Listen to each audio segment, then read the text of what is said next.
अद्वैत आयोजित अद्वैत विदर्भ करंडक 2024 विदर्भस्तरीय मराठी एकांकिका स्पर्धेचा नुकताच बक्षीस वितरण सोहळा पार पडलाय।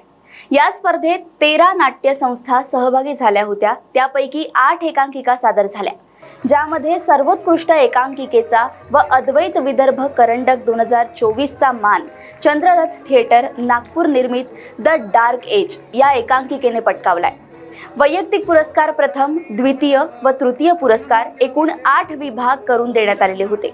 पार्श्वसंगीत, नेपथ्य, प्रकाश योजना, रंगभूषा, अभिनेत्री, अभिनेता, दिग्दर्शक व लेखक अशा प्रकारे विभागांची मांडणी होती, ज्यामध्ये या नाटकातील अभिनेत्री भावना चौधरी हिला सर्वोत्कृष्ट अभिनेत्री प्रथम पारितोषिक, या नाटकाचे अभिनेता यशवंत चोपडे यांना सर्वोत्कृष्ट अभिनेता प्रथम पारितोषिक, तसेच या नाटकाचे लेखक चंद्रकांत चौधरी यांना सर्वोत्कृष्ट लेखक प्रथम पारितोषिकाने सन्मानित करण्यात आले आहे।